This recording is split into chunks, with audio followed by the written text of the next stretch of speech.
Hello, my name is Emma Skye, and I'm Director of Yale World Fellows and co-host of the Good Society Forum. The Good Society Forum is a community of change makers around the world with a common quest to build the good society. And my co-host is Nizamuddin of the Prince's Trust and a 2019 Yale World Fellow. Thank you. Thank you so much, Emma. Hello, everybody, and welcome. Happy Wednesday. Thank you for joining us today and for being part of our community of global Good Society Forum advocates and supporters. You are very much part of our community. We're so encouraged to have you join us for this webinar. Please do join in on our other social media platforms. We're on Twitter at Good Soc Forum, on LinkedIn, and on Facebook. Please do check the chat function to see links to all of those different platforms. As we are a community of wonderful change makers, we're always very keen to hear of new ideas for sessions for the Good Society Forum, and especially how we can build a better and a good society. So please do contact us via the social media platforms, or you can also email us, info@goodsocietyforum.com. So the plan for today is we're going to hear from our speakers, and then we will take your questions. If you have thoughts, ideas, feedback, questions, please do share with us on the chat function, and we will do our best to make sure they get relayed back to our speakers. So we're very keen for you to participate. I can already see a lot of activity on our chat function for those who have joined us previously. We want to know who has joined us today. Every webinar encourages different people from all around the world to join us. So please do share with us which city you are currently in as you are engaging with us in this webinar. On the chat function, just drop in the city. So I'm just going to quickly go through to see who we have with us today. Azim from Kyrgyzstan, you are very welcome. Michelle from Brussels, thank you again for joining us. Norma from Hamden in Connecticut, the States. We have Bill from sunny London, and it really is sunny, which is wonderful. Natalia from Santa Fe in Argentina. Maria from Cordoba in Argentina. Martin from Buenos Aires in Argentina. We have Flora from Haarlem in the Netherlands. Rick from Connecticut. We have Dr. Etim again from Nigeria, thank you. Wow, incredible mix. We have Ana Laura from Mexico. We have MC from Brooklyn, Andrea, Las Vegas, where it's 80 degrees Fahrenheit at 6:45 a.m. My goodness. Wanjiru, a 2019 Yale World Fellow from Kenya. Thank you so much for joining us today. I knew food would get you in. Thank you. Wow, I mean, this is incredible. We have a brilliant list of people. I'll go through a few more. We have Marisol from an Argentinian living in Madrid. Lisa from Connecticut. Thank you. Wow, I could go on, but Dr. Dimas from Indonesia, Valeria from Peru. We are always incredibly surprised, I guess, but also deeply humbled by the range of people that we have joining us every webinar. You are very welcome. Thank you so much for joining us. So let's get to it. Emma, what's the topic of our discussion today? Well, the pandemic has had a dramatic effect on how we produce, distribute, and consume food. Millions of people are suddenly going hungry. Restaurants around the world have closed, some of them permanently. Some farmers have no way of selling their produce, and many fishermen have given up going out to sea because no one is buying seafood. In developing countries, food markets have turned into major contagion hotspots. And yet, never before have we as a society thought as long and as hard about how we eat, how to cook healthily, and how urban agriculture could potentially help more of us eat better. So today we're going to discuss the challenge and opportunities to improving how we produce and consume, and how the pandemic may impact the future of food. Now, our first guest is Soledad Baruti, an investigative journalist whose work includes the best-selling books about food systems in Latin America, Mala Leche and Mal Comidos. Soledad, lovely to have you join us. You're laughing at my accent. No, not at all. You're going to laugh at mine right now. No, thank you very much for the invitation. Thank you for this awesome audience we are having today. And well, I don't know if you want to start with this question, or I just handle the issue. Okay. Up to you, Soledad. Okay. And so I'm going to talk about how ultra-processed food is replacing real food in a lot of houses. When we started grabbing food for this, for dealing with this quarantine in every country, what appeared with all this, when the consultant agencies started pointing what we were buying, what appeared is that we were all buying the same stuff, and we were not buying real food. We were not grabbing more vegetables and more food, more fruits. We were buying more ultra-processed food. This is food that that lasts longer and that has a lot of claims that are easier to understand for a lot of customers that need to trust in something, because everything is so weird right now, and everyone is trying to make their best and help themselves and save their families. And in this buying, this running through big supermarkets to grab the most they can, well, they started grabbing a lot of juices, a lot of frozen food, a lot of canned food. It was almost like the consumption for wartime. And it's not weird, because we've been hearing all the time that this is almost a war, and it's a very bizarre war, because it's not a war that we are not in war. We are just handling with something that comes from the manage we are doing on nature in our food system, and the way we live and the way we treat nature, the other animals, and the way we are treating a lot of territories. So I know there's no precise definition of where this virus came from, but everything points to a zoonotic virus, and so we are handling with something that needs to make us rethink on how we deal with nature. And in this situation, it was the opposite. We related as customers when we entered the supermarkets as customers that were trusting not small farmers, not peasants, but big brands. And big brands dealt with us on wars before this metaphorical war. When we study the history of big brands, what we see is that Coca-Cola was had a very opportunistic behavior with the Second World War, and then with different war scenarios, and the same with, I don't know, brands like Hershey's making chocolate for the US Army.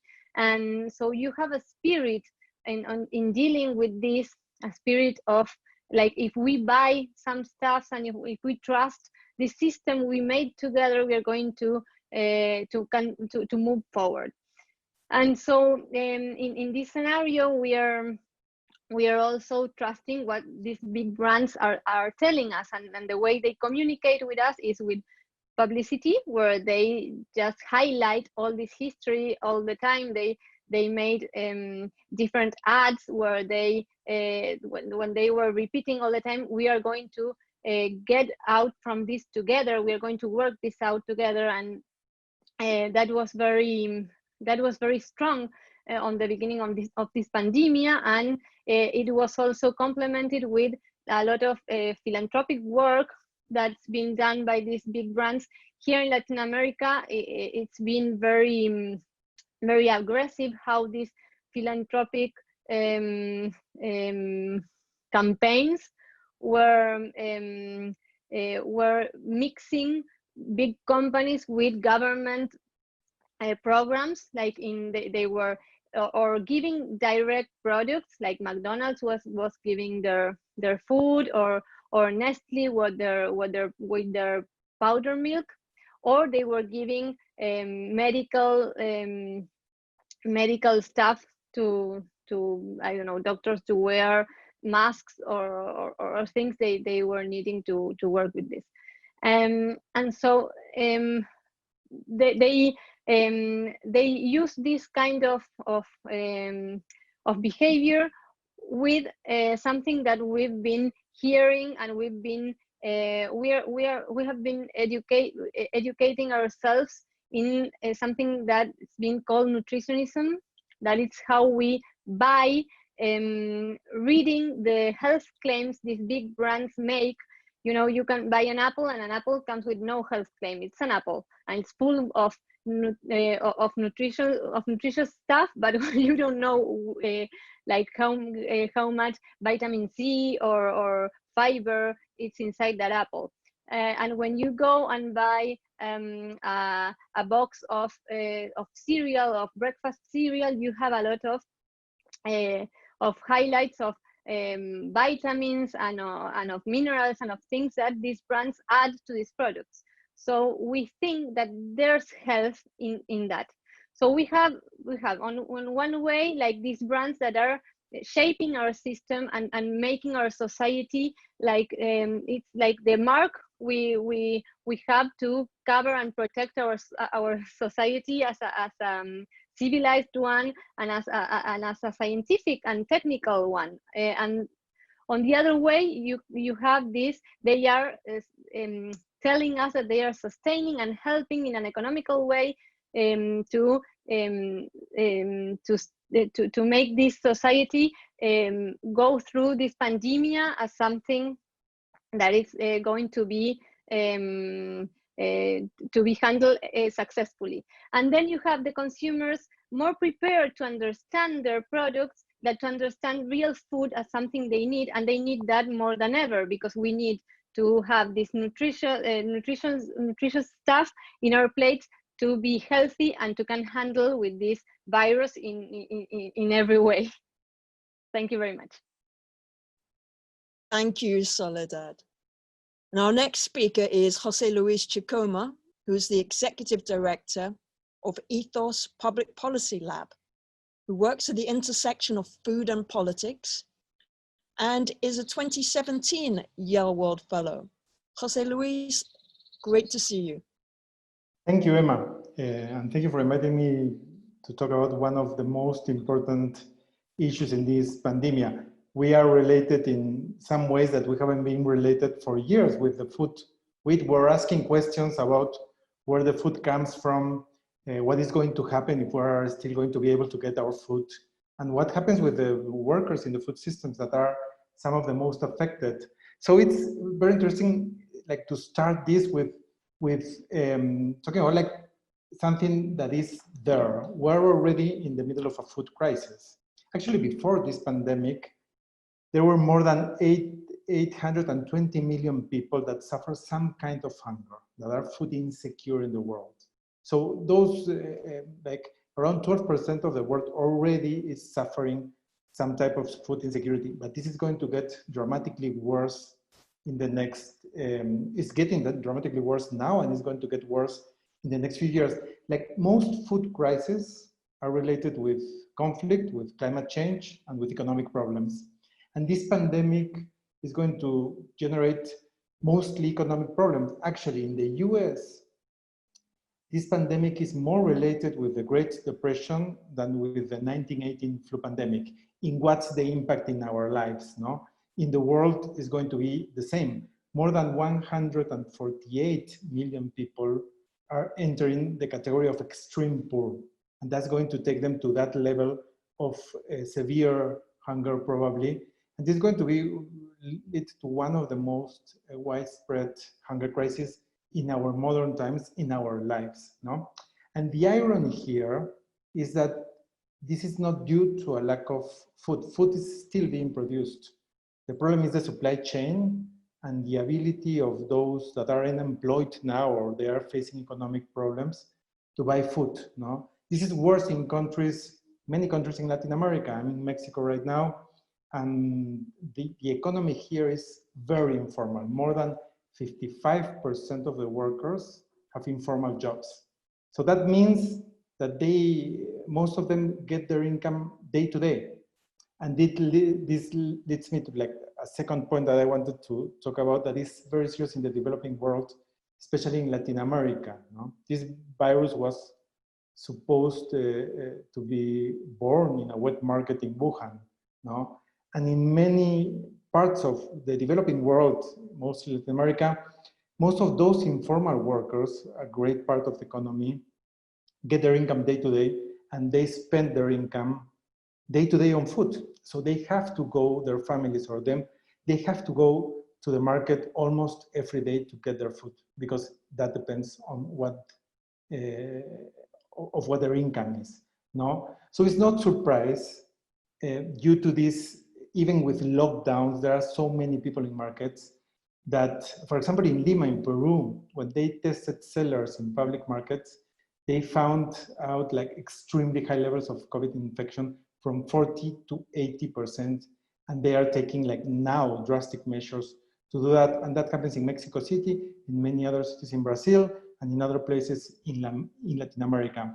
This is like this reflects the nature of these public markets in the developing world, but it also reflects a lack of capacity of local governments and federal governments to envision that markets could be centers of contagion in their countries, and to take like previous measures to provide disinfectants, gel, like gloves and masks, so they can prevent the infection from spreading more. So in this case, like, what's the future of markets? Local and central governments and federal governments in the developing world and in Latin America, they have to take back the responsibility on the distribution of food in some way. In the 80s and 90s, everything was the government started to getting rid of that responsibility and give it that responsibility to the markets.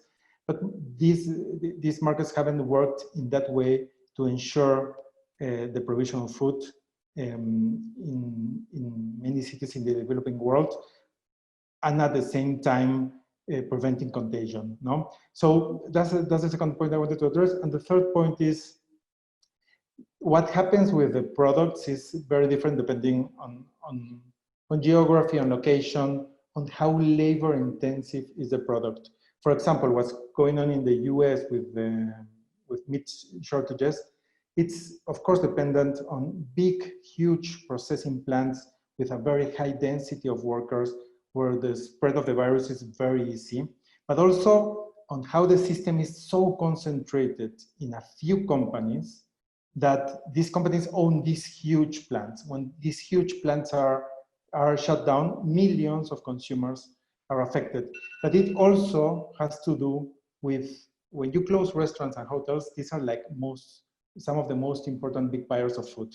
And logistically, it's very difficult to redirect that food somewhere else. No? Part of that has to do with our preferences on cooking, like who is going to cook oysters at home. It's kind of difficult. We're used to eating oysters at restaurants, no? For example, but it also has to do on that logistical challenge on how to package food, from flour to butter to milk. Some restaurants order, and big buyers order their food in like different packages, no? Huge bags of flour that are very difficult to repackage in a very difficult way. But also that other problem, that the agricultural sector is mostly labor intensive, no? But this labor force in agriculture and the food chain, it is informal, lacks social security. And we're at this point where in the US or in Latin America, we say that these workers are essential, but we are treating them as second-class citizens. So that has to change when we talk about the future of food.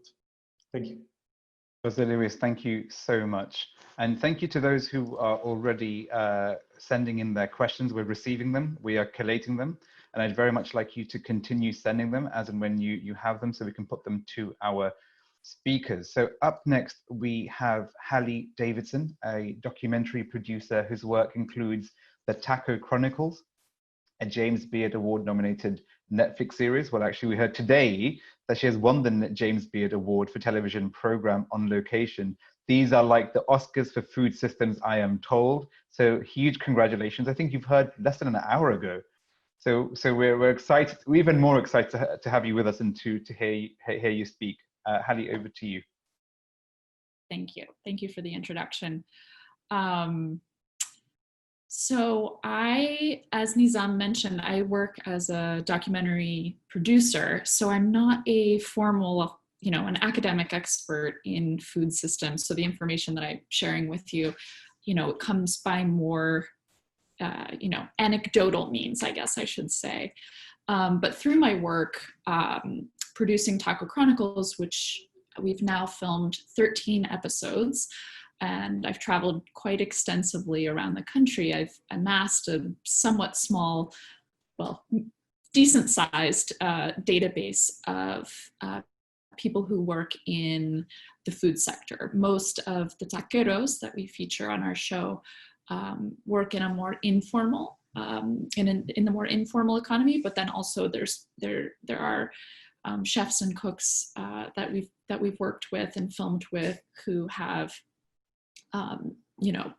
fine dining restaurants on a different level. That's just to say that there's a lot of range in the show, and a lot of range in I think people who represent what it means to work in the food sector. So the first area that I'd like to address is just how are they doing? I'm in touch with a lot of them because of the show. We're it's been postponed, but there's a second season of Taco Chronicles coming up. And so I've been in touch with them to be communicating the date of the premiere. But I'm also in touch with them because they are my friends, and I feel very emotionally invested in them and connected to them after having spent so much time with them and hearing them tell their stories.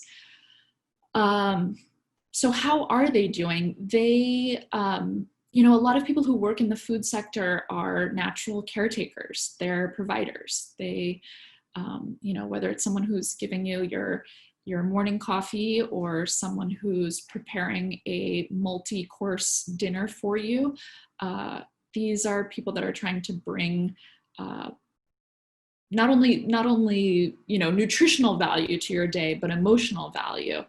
And for a lot of them, it's been really hard. The ones that are in places where there's a stay-at-home order, it's really hard for them emotionally to have that taken away. They miss you. They miss their clients. They miss their customers. This is like their second family. So a lot of them have told me that that's been, detrimental to their own health in an unexpected way. Then based on their locations, and I'm in touch with people from, the Yucatan Peninsula all the way to Tijuana, and people sell, taqueros in the US and also beyond the US. So there's a lot of different government responses, which has dictated who can be open, who can sell, how, etc. So there's a lot of range in there. So for the ones that are not selling, they're, like I mentioned, there's that frustration. They're not able to do their jobs. They're not able to get that sense of fulfillment. And they're also, a lot of them have expressed anxiety about what the kind of economic repercussions of this. They're not sure how they're going to get by. There's others that work in markets, and markets have been deemed essential businesses like grocery stores. So those food vendors are able to keep selling and keep their business open, albeit many with certain precautions set in place and kind of healthy distancing. And then, some have been forced to close and they're just limited to takeout. So that also for many has been frustrating because it's a different business. But I think that brings up a good point, which is that I think that a lot of people that work in the food sector are agile. They're very nimble entrepreneurs. A lot of them, many got into the food business because the barrier to entry was relatively low for a small taqueria or a small puesto, just a small establishment, many of which are mobile. They can be set up and taken down and changed relatively easily. So I think that works to their advantage in a sense.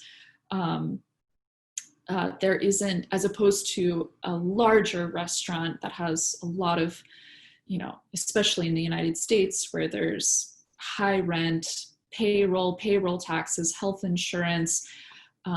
Unfortunately, it's going to be hard for a lot of entrepreneurs to come back from months of closure. Whereas those working in the informal, in smaller establishments, I think that their small size makes them, gives them an advantage in adapting to the unfortunate circumstances that we're in. Then the second area that I wanted to address was just the future. And I think a lot of them are, the thing that they're certain about is that there's lots of uncertainty, but they all speak of a desire to overcome the obstacles that they're facing and a desire to get back to doing what they love, which is making food. Hallie, thank you so much for articulating the concerns of so many that you are in touch with, and certainly looking forward to the second season. So next up, we have our final speaker before we go to a Q&A. Let me just invite him along. Fantastic. So our last guest, and very much connecting to the front lines, as Hallie was alluding to, we have Avi Zabiro, chef and owner of the Roja restaurant in New Haven, Connecticut, to share his views on our theme today. Avi, over to you. You're on mute, Avi, just 1 second. Fantastic. Nizam, and thank you, Emma, as well as the other panelists. It's really an honor to be part of this conversation. So I think it's important to look at what has happened in the last 70 or so days. I think that gives us all a context. And sometimes it's hard to believe that it's already that long. So we were the first industry to close. When the pandemic started, we were required to shut down. We will probably be amongst the last industries to fully open. At a moment notice, you had to shut down, lay off your employees, and begin to reinvent yourself while you're still experiencing the heartbreak of letting and having to let your team go. And there's very little time to mourn in that process. And you got to pivot. You got to start working really quickly to see what's next. So you can imagine how tricky that is. On top of that, we're the largest, I'm referring to the US, we're the second largest employer in the US, top 3 in the world. And we distribute over 25% of the food that is consumed in the world. So now you shut that faucet down, and the implications to our farmers, to our fishermen, to our ranchers is unbelievable. Restaurants' revenue will probably be down up until 2021. And so when I received the question from you guys, how is the restaurant sector adapting? That's where a little bit of hope starts coming up, right? The first thing is, how do you protect employees and guests during this process? We all know that we don't want to be the ones spreading it. We know that we want to control it. We want to control it as fast as possible so that we can welcome people back into our dining rooms with a smile and say happy birthday or congratulations, or just simply high five somebody. So how do we protect our guests and our employees?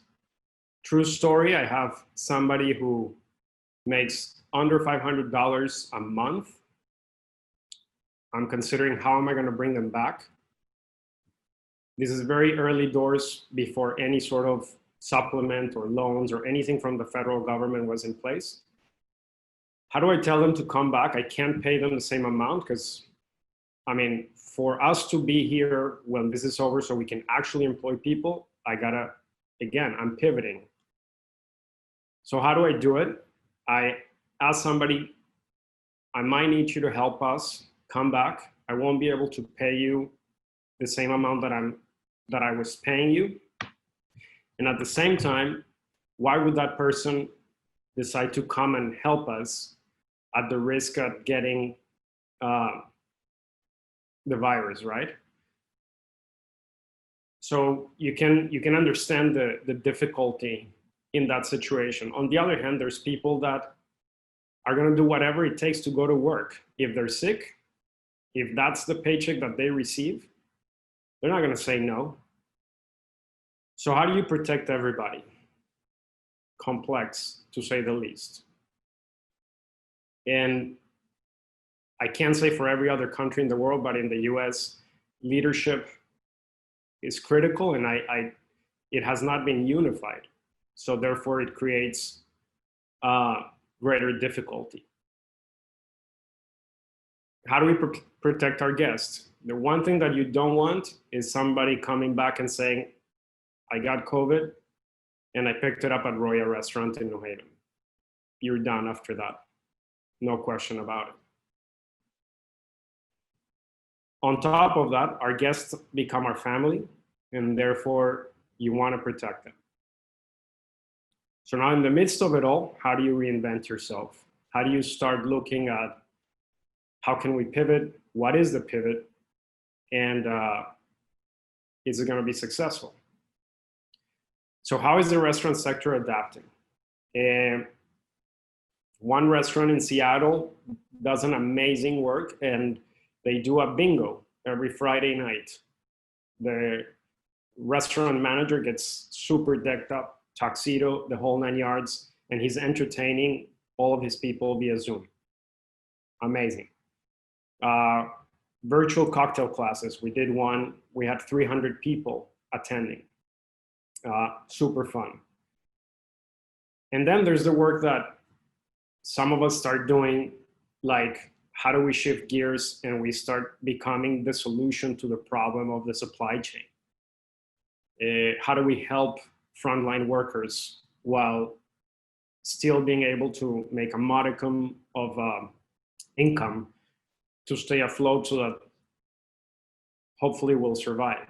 So we start shifting into how do we support our communities, which is really the natural way that restaurants operate. And so many great initiatives comes out of it. I mean, World Central Kitchen from Jose Andres. We became founding partners of Frontline Foods in New Haven, providing over 26,000 meals for frontline workers. And we included 22 other restaurants. That's how we're adapting, but you're also adapting. You're also adapting in a very, parts are moving very quickly. Every 2 weeks, you're getting a new executive order that while you were not allowed to do certain things, now you're allowed. So the model that you started with now needs to evolve. What does it evolve to? People start with home delivery and subscription models, which were fantastic. And the people that jump on that ride from the get-go will continue. Now people want to get out of their houses. They want to, whether they want to support social distancing or not, they want to get out. So now are they going to continue that model? You invested now hundreds, thousands of dollars into creating that infrastructure, literally in 3 days. How do you pivot again? 2 weeks into it, and then the new executive order is going to happen. Now you have outdoor seating in some countries. Some countries you have 25% occupancy allowance. Others, you have 50%. Some you have masks. Some you don't require masks. So you're kind of in your toes throughout this entire time, and you don't necessarily know what's going to stick, while your revenue for sure is diminished drastically, I would say. Avi, thank you so much. If I may interrupt you there, and just to ensure we have enough time for Q&A with everybody, thank you for that really powerful insight into what is a very direct and personal account of what's happening with Roya Restaurant. We really, really appreciate you giving the time to be here with us and sharing your story. So I'm just going to invite our other speakers back. So Hallie, Jose Luis, and Soledad, and hopefully they'll all be able to join us. Fantastic. Thank you all very much for your powerful testimonies. I think the wonderful thing about this panel that we have today is you all bring such different perspectives. And I guess what I would love to start off is by asking you, in each of your respective areas of how you look at food systems, whether it's through policy or direct in the front line, as a journalist or as a filmmaker, have you seen an opportunity through COVID to raise awareness of the issues in a way that previously wasn't possible? So understanding the supply chain, understanding that restaurant workers are frontline key workers, you know, and that designation that we've seen across the world. And I'd love to get a sense from you of how the work that you've tried to do has either been expedited or blocked even by this, and how you've managed to navigate that. And if I could start with Hallie first, maybe, if that's okay, and then I'll come to you, Soledad, if that's okay. Okay, sure. Now, that last part of the question, you're referring to the work that I do? Yeah, I mean, it's a really open question around how you feel the work that you've tried to do to highlight issues around your area. Have you seen COVID be an amplifier for your work? Has it raised people's interest in understanding some of the issues that you're trying to raise, or has it just been the same, I guess? I think, you know, in general, I feel like the noise that we're hearing about like this grieving that we're going through, to be separated from food, like restaurants, food vendors, even when farmers markets were closed, I think the noise was almost deafening. You know, like people are, food is so emotional. It's incredibly emotional. So even though it's sustenance on the one hand, we need it to survive, we also rely on food as a touch point, you know, 3 times throughout the day to bring pleasure to our lives. And I think we're all missing that. And people are getting creative, you know. People are doing a lot of home cooking, and that's been fun to watch, you know, like people discovering the joy of baking bread or family meals. But I also think that the social connection that food brings, you know, going out to a restaurant or going to see your favorite taquero, we feel that loss. We feel that loss tremendously. So I think that's been incredibly difficult. I haven't been trying to document it. You know, I haven't been documenting the pandemic, but I know a lot of people who are. Hallie, thank you. And Soledad, if I may come to you with the same question, and Tim has commented just in terms of your own comments, you are right that processed food is replacing real food in our consumption patterns around the world, and just I think just agrees with what you've said. So I'd love to get a sense from you whether you think COVID has facilitated a deeper understanding of the issues that you've been raising. Yeah, I think that for sure the deeper understanding that came with this pandemic, it's between the treatment we are doing with nature in the way we are dealing with the food system. The food system that we grow is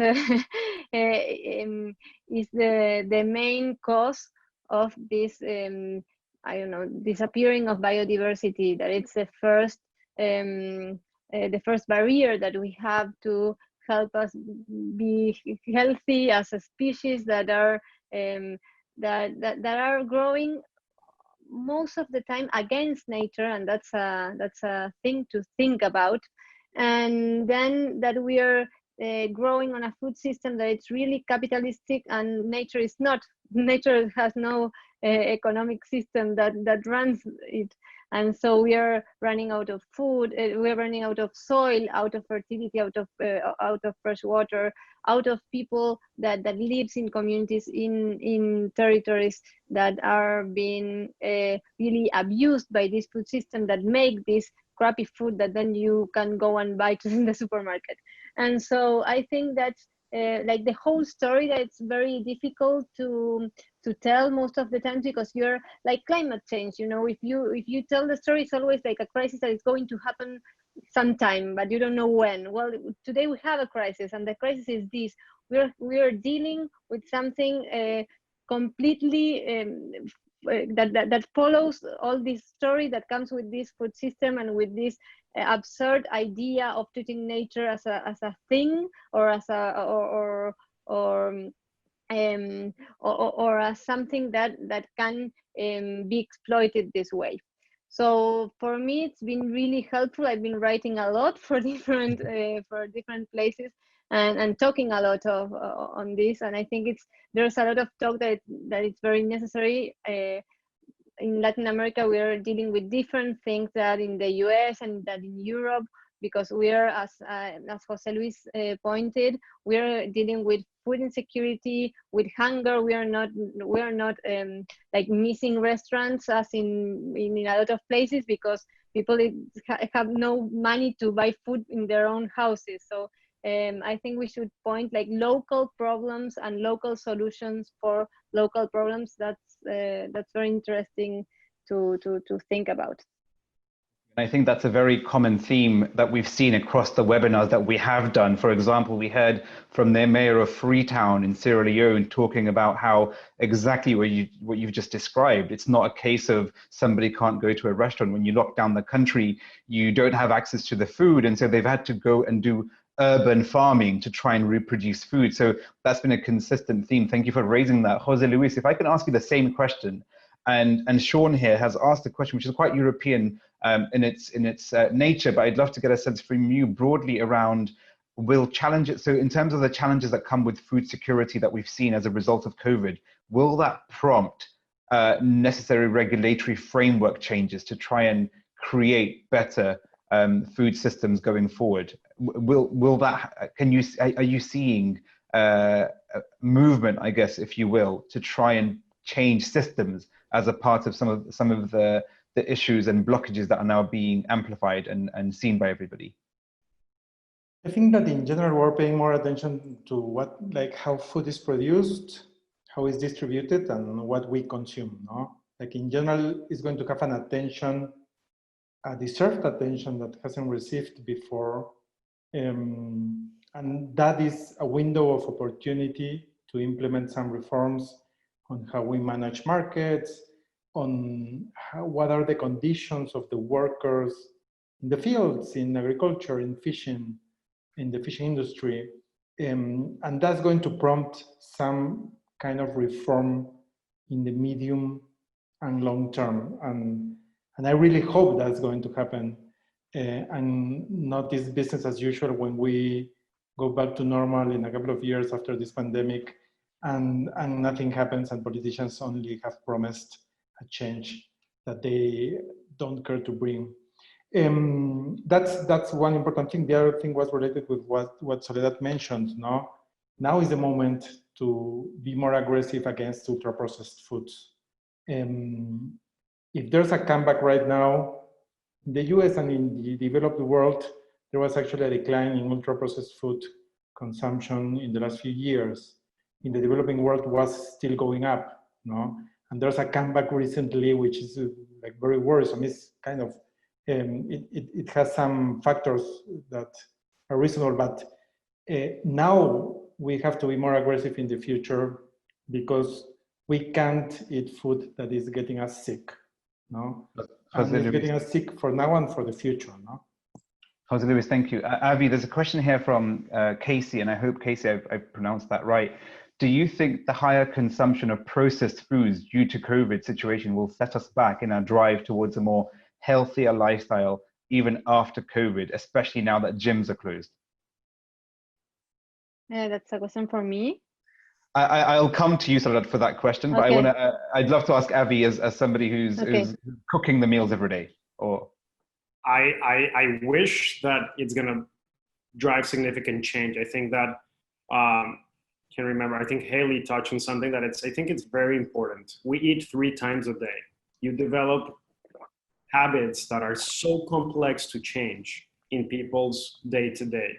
So there's no question in my mind that if you eat fresh food versus processed food, the difference is, I'm talking now as a chef, there's no competition there. I mean, processed food sucks compared to fresh food.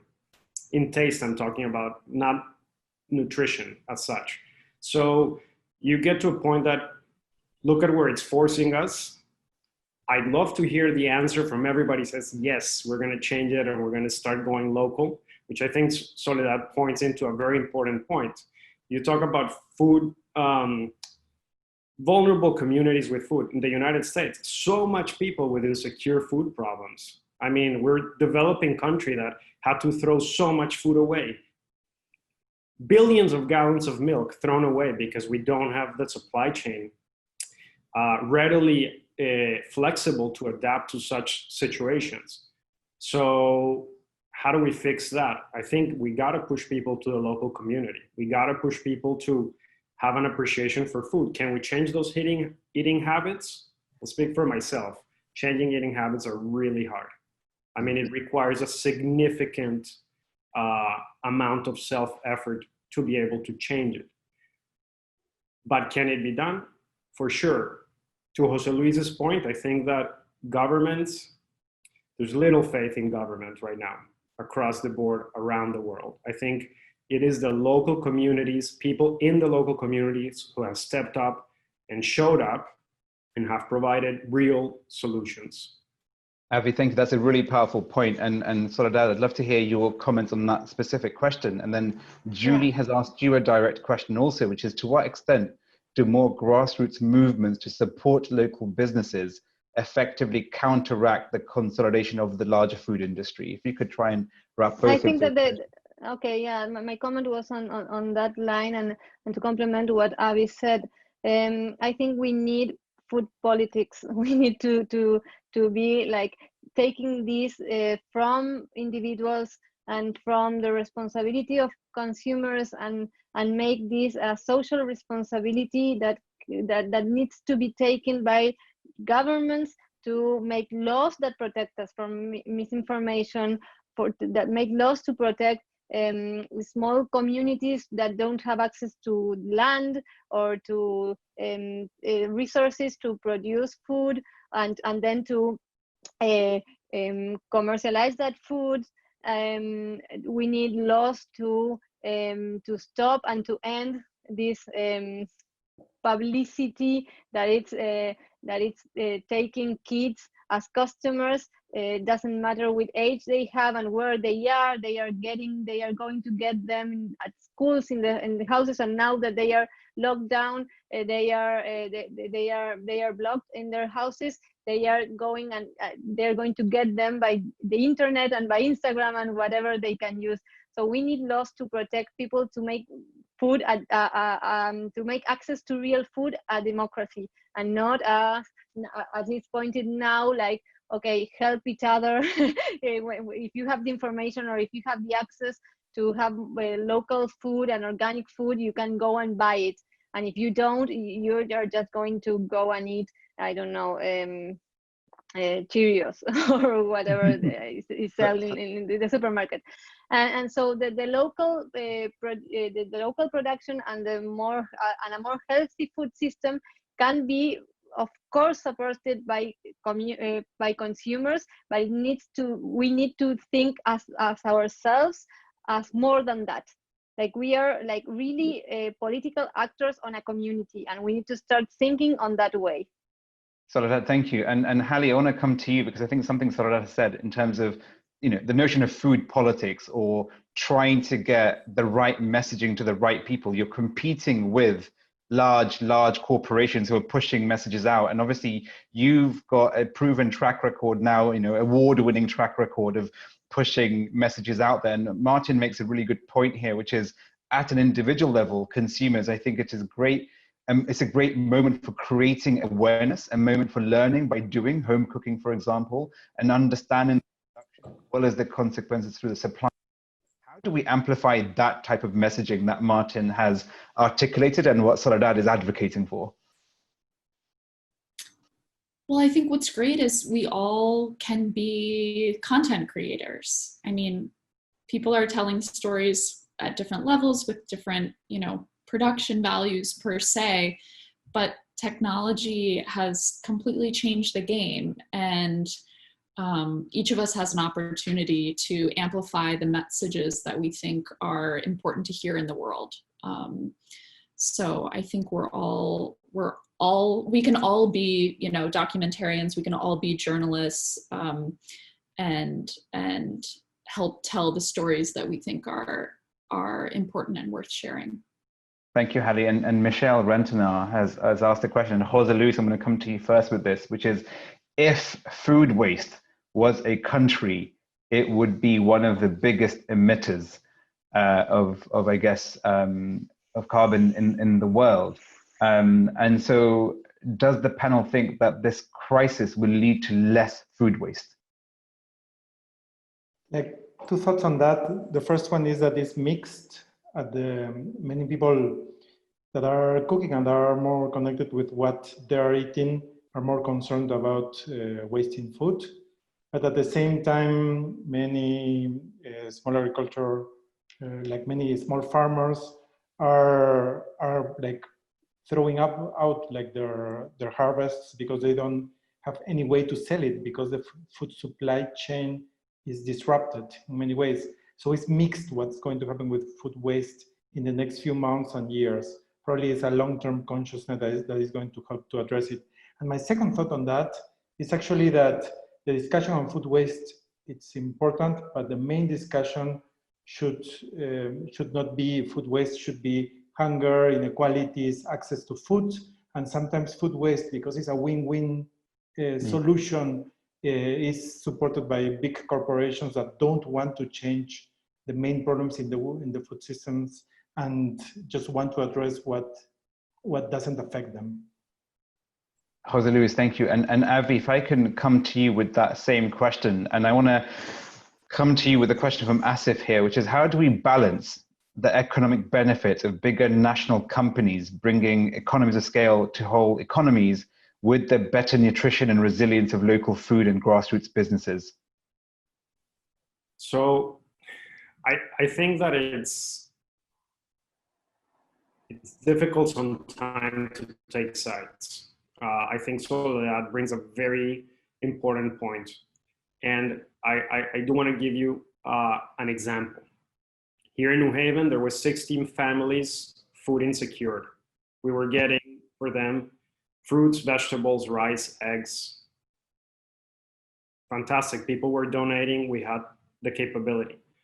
We reached a point that there was no more donations. And a company like Bimbo, who I don't particularly think much of their quality of bread, stepped up, and it's giving a lot of food to people. In the short term, do I think that that's the solution? No. In the short term, do I think those families who are actually starving are going to have something to eat? How do we balance that? I mean, it's really a complicated issue. It's not necessarily about size. I mean, they employ a lot of people. I'm not pro large companies, the food manufacturers, but to your question, I think that there's companies that have greater ethics when it comes to food production than others. And models that are actually beneficial should be looked into and applied so that at the end of the day, regenerative agriculture is going to benefit all of us. We won't be able to continue without regenerative agriculture and a sense of the well-being of the planet. If you're working with your farmer should be concerned about the replenishment cycles of the earth. If that person is not concerned about that, we're screwed. And if the CEOs of the large companies are not concerned about that, they're going to push the farmer to do whatever it takes to produce whatever crop that they're producing, or to do whatever they need to do to the cows or the animals to get that product. So to me, I think that the emphasis is in the replenishment of the cycle of the cycles. We need to focus on that. Avi, thank you. Soledad, if I may come to you. Yeah, I would add scale as well.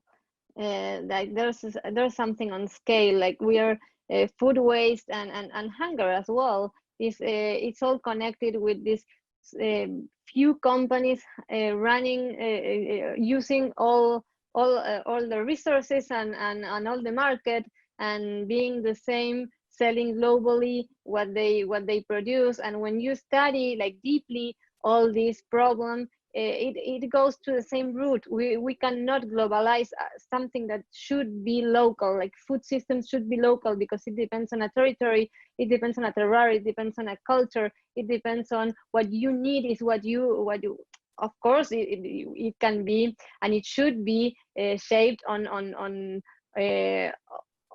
technologies that can support to people that don't get access to a lot of fresh food to get that food.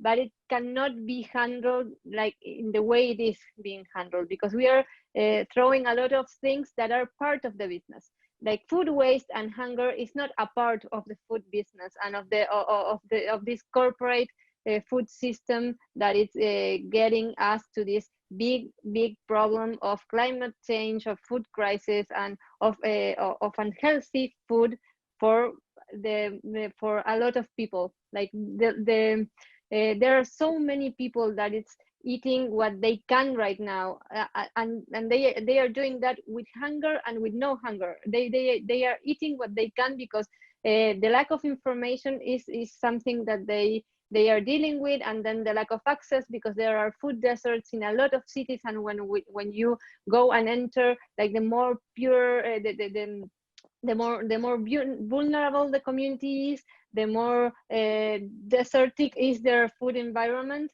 and you see that repeated everywhere. So what we need to change is this idea that we can globally change and globally make a solution for what it's been in a way that it's really connected with the same problem that created this problem. I don't know if it was Soledad, I think it's a fantastic point. I'm just really conscious of time. We're coming up to the end of an hour, so I think it's a really valuable point of not essentially being victim to the same thinking that has caused some of these problems, and to local.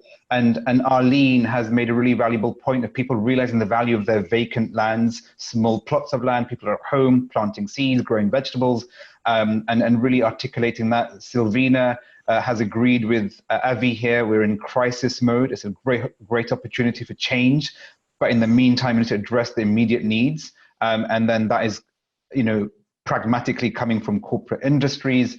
And Tim made a really valuable point about messaging. So I want to go around everybody now, really quickly, if I may, starting with Hallie.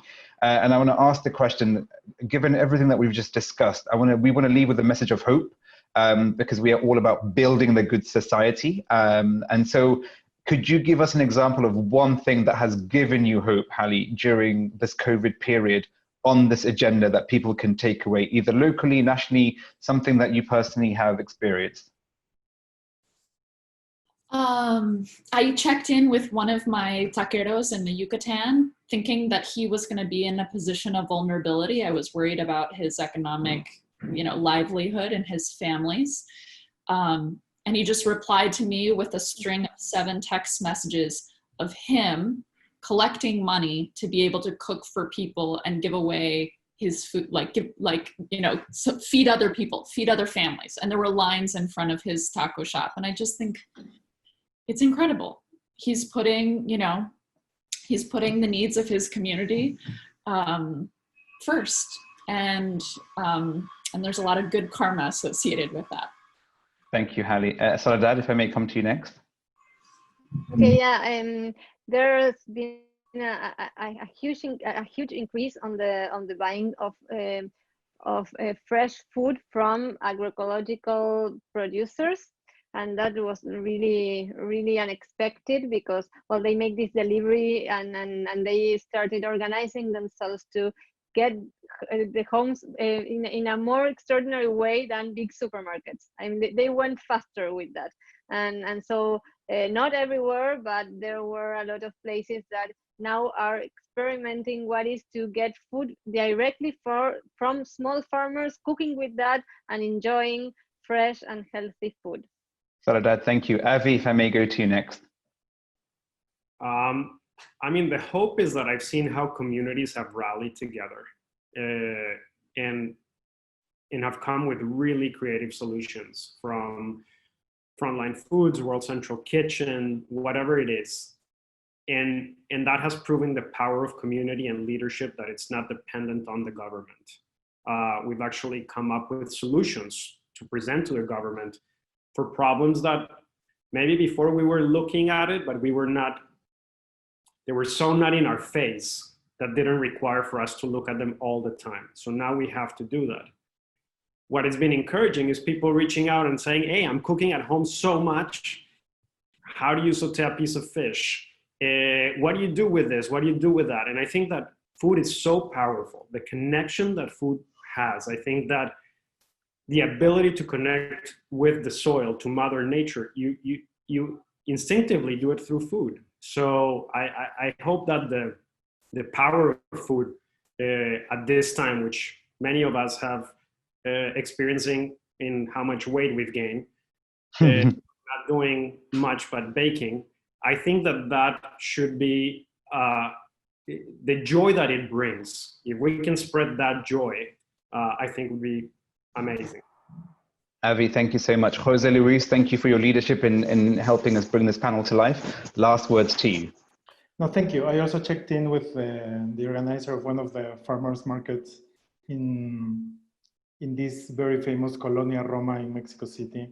And he told me that of course they have less customers that don't want to be exposed in the market buying their food, but that the customers that go there, instead of buying only food for the breakfast all week, now they buy for breakfast, lunch, dinner, and for the whole family.